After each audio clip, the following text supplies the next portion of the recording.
Broadcasting from Oklahoma, the tornado capital of the world, home of the Oklahoma City Thunder and the University of Oklahoma Sooners. This is the Curated Experience Show, a weekly podcast about the customer experience with viewpoints you will not hear anywhere else.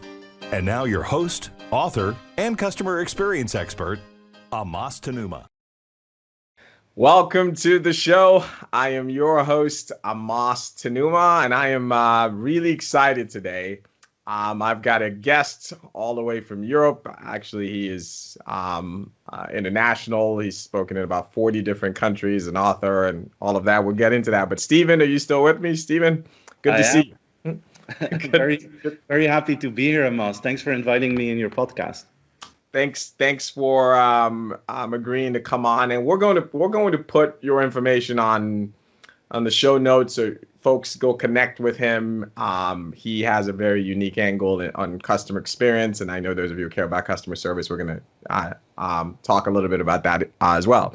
But to save time, you guys can go look him up. Let's jump right in. So I want to talk about customer experience. This is what you live and breathe, and I see behind you, for those of you who are watching, you see Steven's books and publications there. This is life's work. So my sense is, and correct me if I'm wrong, it seems like folks like you were trying to convince organizations to care about the customer experience for years. I was there too, and I feel like we've now passed that. And what I instead now see is everyone claims to care about the customer experience. Even my local post office had a big banner after I waited an hour. I'm not sure what it means. So now that people like you have succeeded, you've convinced everyone now that CX is important. I can't turn anything on. Every CEO, CX. Now what? Is that it? It's just, talk about CX. Is the mission accomplished now, Steven? Is what I'm really asking you. Are we all done now? Customers. We're done. We're done, Amos. We can retire. Mission accomplished, and we can look for something new. Huh? Isn't that wonderful? But I agree. The good news is that there's more awareness. I think the good news is that more efforts than ever are being taken to make sure that customers are treated in a good way. Technology helped a lot in the past decade to make it more convenient, to make it faster, all those things. So I think we've had quite an evolution. But at the same time, if I make the analysis today, I see most companies focusing on the transactional part of the customer relationship. And we've been all focusing so much on that digital convenience that now people believe it's the only thing that matters for a customer. And I think that's where the opportunity is to grow further. In my opinion, having good customer service and having good digital convenience is the new minimum. It's like a commodity. If you have it, fine. But people feel it's the most natural thing in the world. If you don't have it, you're in trouble. So it becomes a negative differentiator rather than a positive one. So the challenge is to create a more emotional customer relationship, to go deeper in that customer experience. And there I work with two dimensions that can, that in my opinion can make a difference.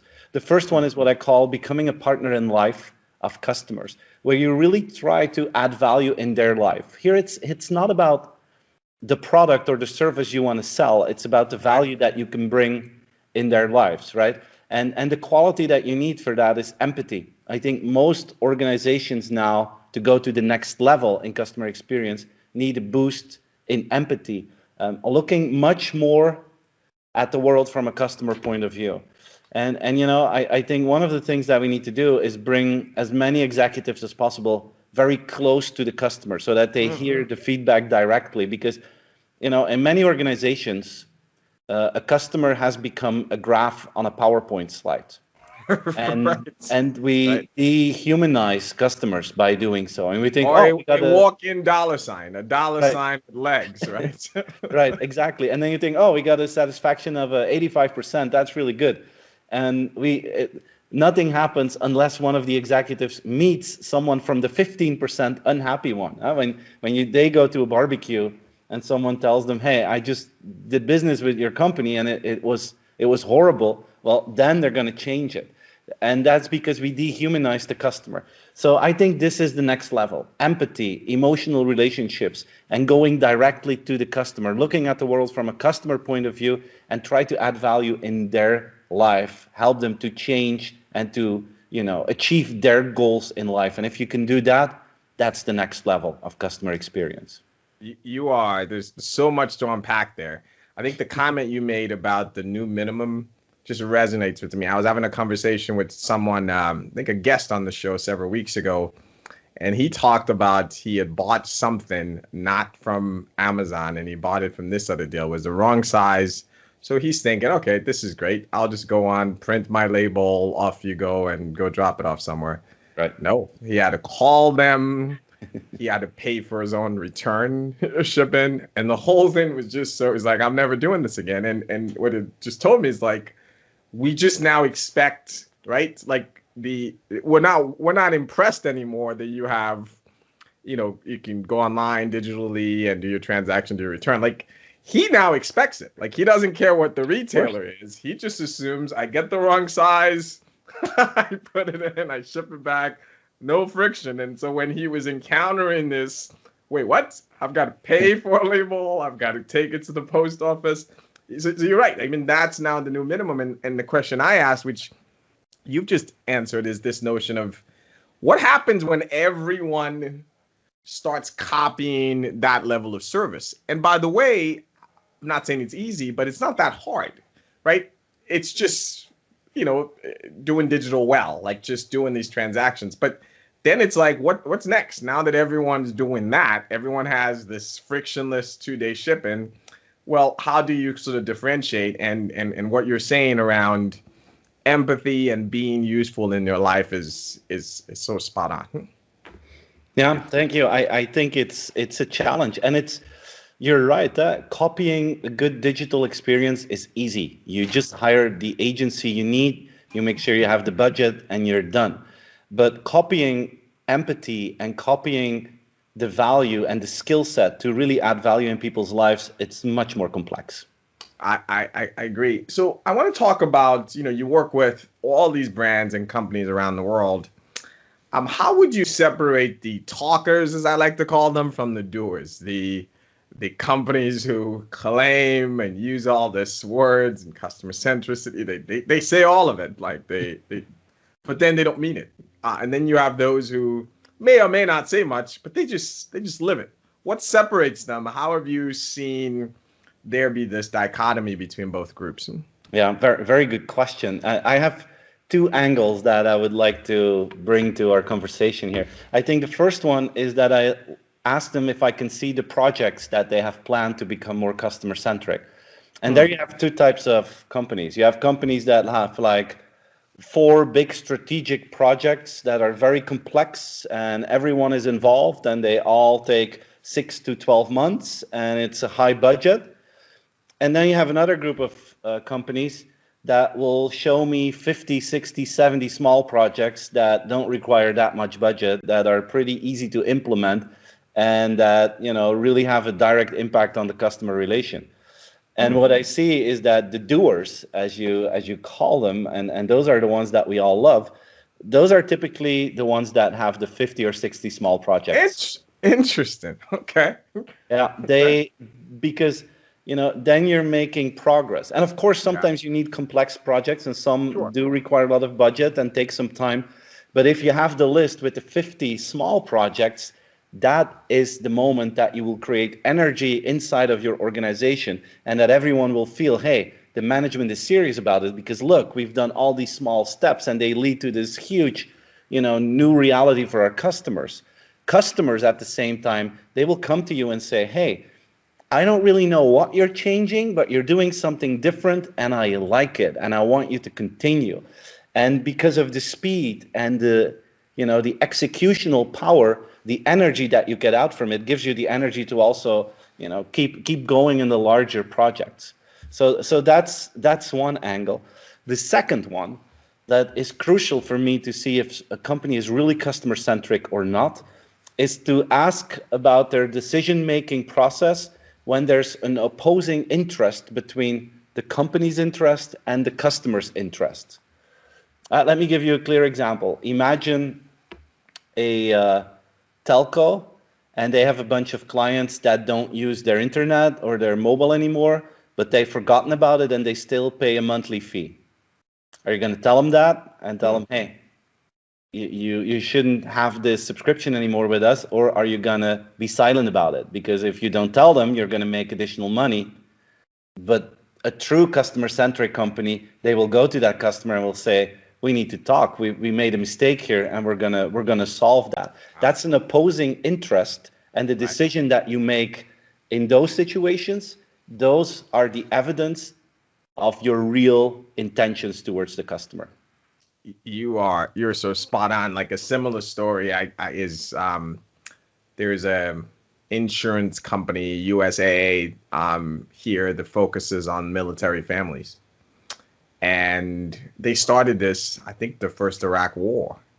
You know, they returned premiums for all their soldiers that were overseas and sent the money back to their families. Like, you know, we can't insure your car. You were here fighting for the country. We don't, da da da. And most of those customers sent the money back and said, you know, I was paying you for a service and what have you. And again, I can't think of many companies who will voluntarily do that kind of thing. But you're right.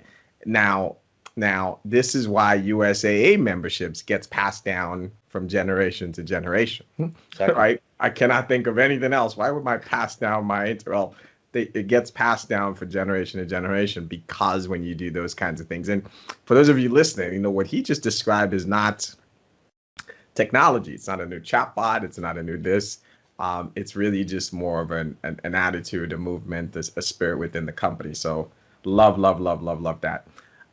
Speaking of chatbots and fancy stuff, I watched several of your presentation, and I don't know if you describe yourself as such, but I got the vibe that you're a bit of a futurist. Maybe not a bit, but you are quite the futurist, and you talk, and I look at the dates, and you talk about things that you see coming. So I want to put you a little bit on the spot. All right. On, you know, if you look out ahead as you're seeing things and you're, you know, interacting with your clients around the world and people, what do you think is the next place? And you can go wherever you want in CX in general, in service. What do you think is that next thing is? Because I feel like, to back up a little, I feel like the people who set the agenda on what the next thing is tends to be the technology company. It's always convenient that the next thing is some piece of thing we have to go buy, right? Like there was, you know, remember this chatbots, like everyone has them, and like 75% of them are bad, right? Customers hate, like they are. They don't work. They're not good. Like it's like we did a whole show like that, and it's because it was hyped as the next thing, and everyone jumps in, and it tends to be this moment in time. But from your perspective, I'd love to hear what are the next one or two things that you just say, gosh, you know, if I'm looking at this, then here's what I think is coming. Well, I think we're at a turning point in terms of digital customer experience. As I mentioned, in the past 10 years, it was all about digital convenience. I think today I see new successful ventures pop up that use digital in a completely different way. I think we're going to evolve from convenience to more entertaining solutions and more creative approaches. Until now, the internet was mainly a place where we experience things individually. Look, I go to Amazon.com and I get my stuff, and you're not involved. We're going to have now in the future shared experiences where maybe we're going to do fun shopping together, like in the real world, but then digitally. Today, the internet is mainly a content pool where you can find anything you want, information that is available, and you can read it at any time, at any place. Now you see that more and more things that are happening online are live events. And the combination of those three, entertainment, shared experiences, live events, I think those will create opportunities for customer experience. Let me give you two examples. One is Peloton Bikes. A cool company, very successful company. If you look at, you know, they almost doubled in size during the pandemic. People love them, but it's an entertaining experience. It's a personalized experience because you can choose your own personal trainer. It's live. They can shout out to you if they want. It's a social experience. It's shared because you see who's working out, and there's a leaderboard, so you know how well you're doing. And now all of that from the comfort of your own home. So if you compare that with the gym, we used to think that going to the gym was a social activity, right?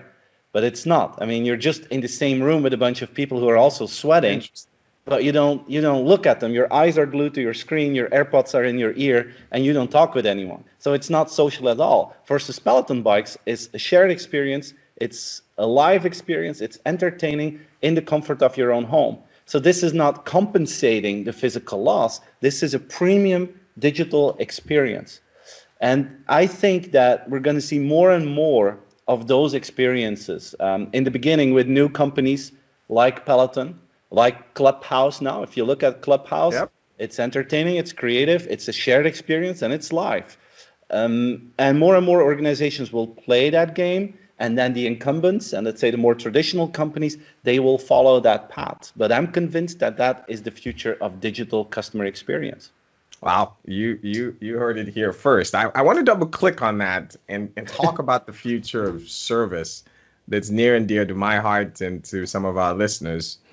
And specifically think about when I started in the 90s, what used to be call centers, and they're now contact centers because they're doing much more than that. And I've been struggling with what place customer service and contact center plays in the future. So I'll kind of give you my own thoughts, and would love to hear your thinking about it. For me, if I think about service, number one, lots of technologists tried to kill the telephone a little too early. Mm-hmm. They were very quick and they were wrong. But it's like a broken clock, right? It's right twice a day, even if it doesn't have batteries in it. They're about to be right.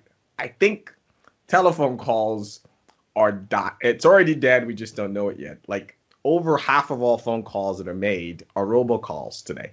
So that channel, and I don't mean the voice channel is dead. I mean telephone calls as you sort of think about it. I think it gets replaced with something much, much, much richer. It might be talking to my Alexa, but voice channel won't die, but telephone calls is dead.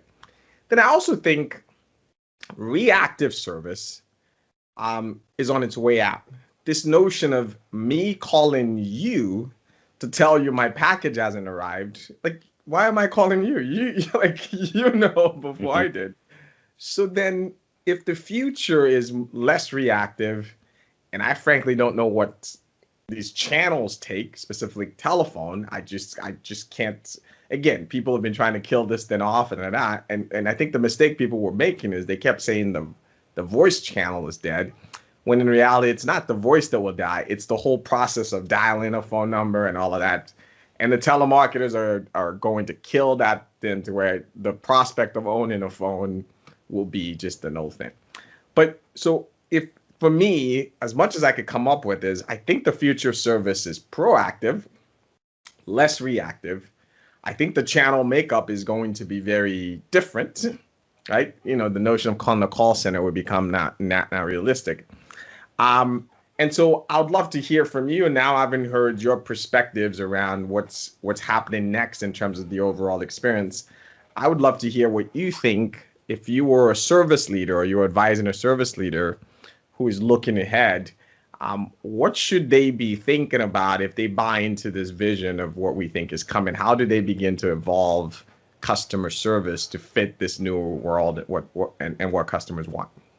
I love your ideas, especially the idea that the reactive service that we should, overcome that and that it becomes proactive. I fully agree with that. I think the challenge will be how can we solve problems before the customer even knows that there is a problem? Yes. That is basically the challenge that we have. And I see three elements that will help us with that. I think that artificial intelligence will play a crucial role. You need the data, and you can automate some of the communication assets to make sure that they arrive at the customer at the right time and that it's faster than real time. I think that will definitely play a role. I'm fully with you that chatbots are not good enough yet. You need humans, but humans can get support by AI.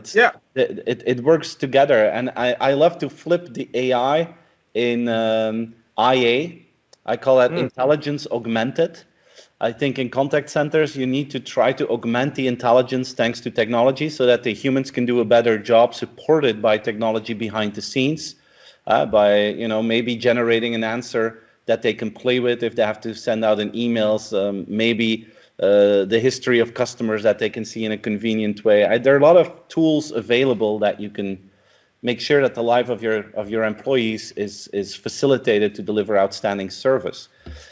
But there's also a third component that I think is going to be really important, and I mentioned it earlier in the conversation.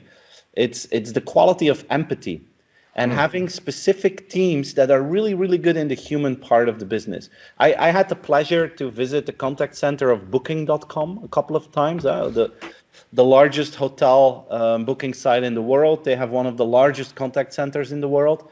Of course, they also try to automate as much as possible, but they still have a large group of people that are on the phones, and they try to work outbound, like you mentioned. They call you before you know that there's a problem. But what really impressed me is that they have a team.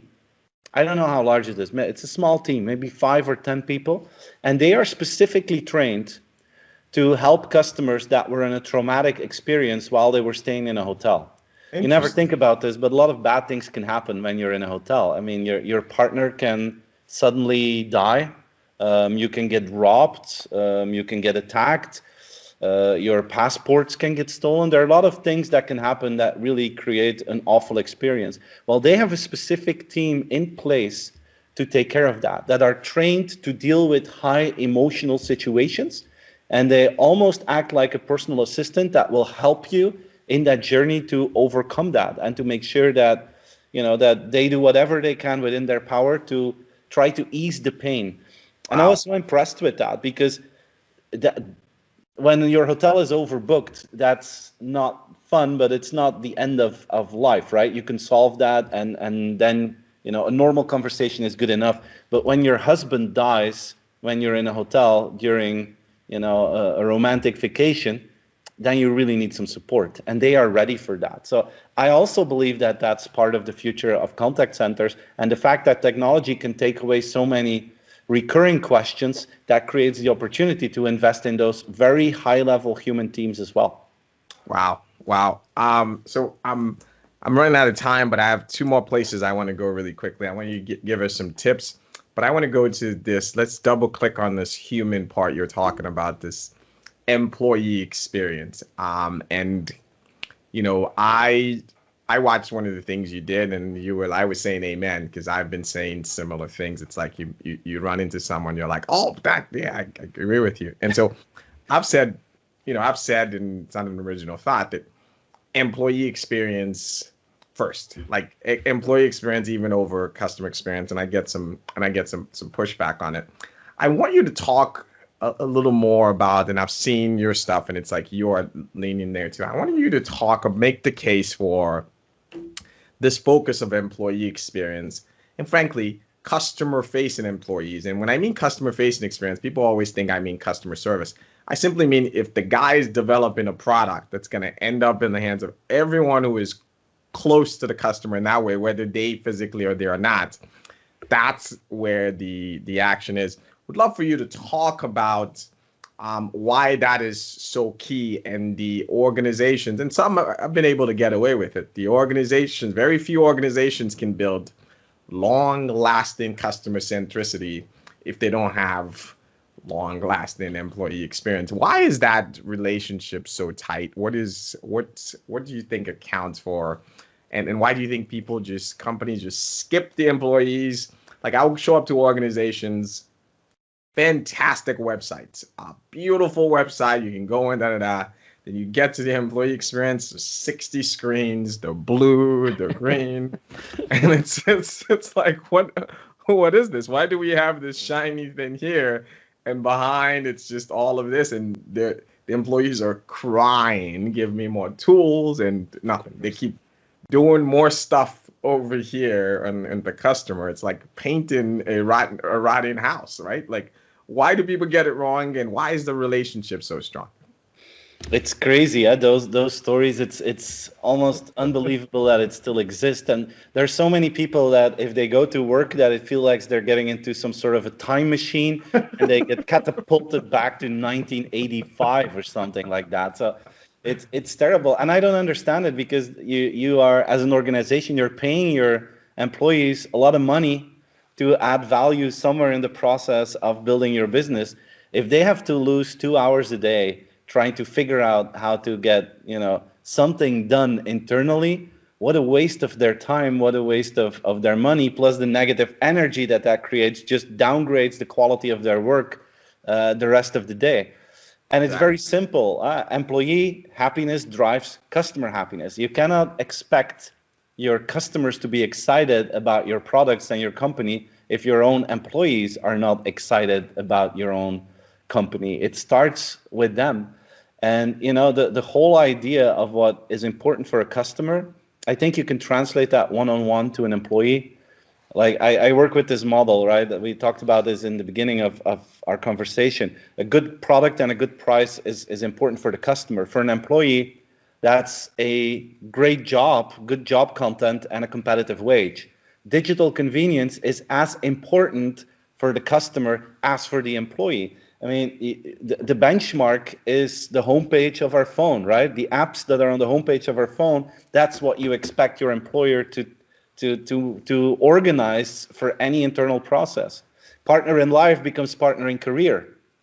Understand the human behind the employee instead of the human behind the customer. And having a positive impact on society is probably even more important for employees than for customers.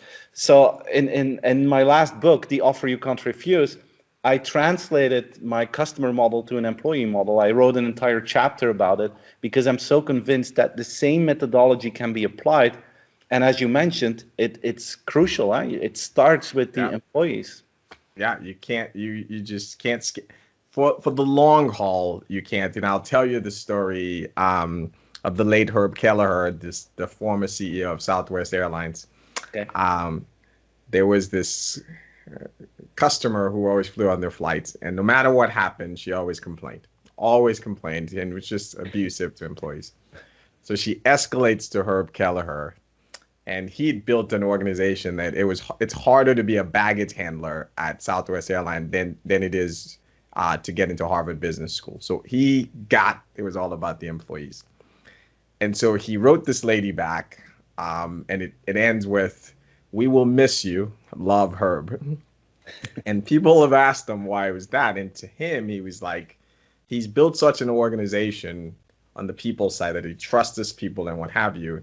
And when his people tell him that, look, we are going above and beyond, this is a customer who's that, he goes, it was an easy choice. The employees. Like I do the employees. So I think what Steven and I are saying is not that it's an either or. Of course, customers per bit. It's that understand that your first customer, if you will, are your employees. And if you just pause and think about it for just 10 seconds, this would be such an obvious thing. I don't know why organizations always skip this thing. And all what Steven said, if my takeaway from where the next battle lines are, you better get the blocking and tackling down. But the battle lines are fought with people, the humanizing of the experience, empathy, and those kinds of things. And you cannot get anywhere close to those things if your employees are spending their brain power and their physical power looking for stuff, finding information, dealing with your crappy systems and policies. They will never get to a place of, right, connecting with the customer emotionally as he's described, if you do not do the blocking and tackling. I think you call it digital convenience, even for your employees, and give them consumer grade apps and tools as opposed to the blue and green screens. If you don't do that, good luck. That is a must do now. So that's terrific. We need to wrap up, but I would love for you to. I've learned so much, and I can't wait for those of you at home to listen to this episode as well. What 2 or 3 tips would you advise people who are listening if you're like, gosh, I've listened to all of this and this seems like a long journey? Where can I start? What are a couple of quick things you can say? Okay, go look into this and you'll find your place to start. All right. First tip is become a friction hunter. And a friction hunter looks at every detail of the customer process, and you look for small frictions, parts in the process where customers lose time, and time is their scarcest resource. So you need to be respectful for that. And if you look at your entire world from a friction hunting point of view, you will become really sensitive for small things that you can do a little bit different that will improve the relationship with your customers. And everyone in an organization can be a friction hunter. And frictions are easy to solve things. So don't make it complex. Keep it small and fix it within the week and do the exercise again and keep on going. That's number one. Tip number two, very simple one, but it has a high impact on customers. Be aware of your level of enthusiasm when you communicate with a customer, whether it's through voice, whether it's through video, whether it's face-to-face or in email, written. Try to make sure that the people on the other side can feel your positive energy. People love positive energy, and that's only something humans can do, transfer positive energy. And you can do that with your communication. And people will love you for it, and you will get positive energy back. So that's number two that I would recommend. And number three is try to spend some time with customers. Try to listen what they worry about, what they are proud of. Be sure if they organize an event or if they put stuff on social media that you react to that. They will appreciate that. You have a double effect always if you listen to customers. You learn about them. You learn about their questions, you learn about their passions, that's really cool. But you will also feel appreciation because you care about what they do. When people put something on social media, or when they host an event, or when they set up a room in Clubhouse, you always hope that you will get a positive reaction from the market. And if you then, as a supplier, you reach out to your customers and you show, hey, we care and we want to be part of this, that's giving back to them, and they will appreciate that. And these are three tips that are, in my opinion, free of charge. They don't require any budget. It's just a change in mindset that will help you to become more customer-centric as from tomorrow. That's awesome. I love things you can go put in place tomorrow. You don't need to spend millions of dollars and that kind of thing. Well, Steven, this has been terrific. I've had Steven Van Bellghem. I'm sure I'm butchering your last name. Hey, that was perfect. But we will post his information. So Steven's got a YouTube channel. He's all over the web. He's a world-renowned speaker, author, and consultant. We'll post his information. I have certainly learned a lot, and I'm sure our audience has learned a lot as well. Steven, thanks for coming on the show. And for those of you out there, we will talk to you next week. Thanks for having me, Amos. It was a real pleasure, and see you next time. Fantastic. We'll love to have you back. Thank you. And until next time, remember, the experience is either random or intentionally curated. I'll talk to you soon. Thanks for listening to the Curated Experience with Amos Tanuma. If you like what you just heard, we hope you'll join the conversation online by visiting us at curatedcx.com or at amostanuma.com. That's curatedcx.com or amastenumah.com. And please invite your friends and colleagues to visit our website or iTunes, where they can check this and previous podcasts. This has been a Bien LLC production. Check us next time for another edition of The Curated Experience.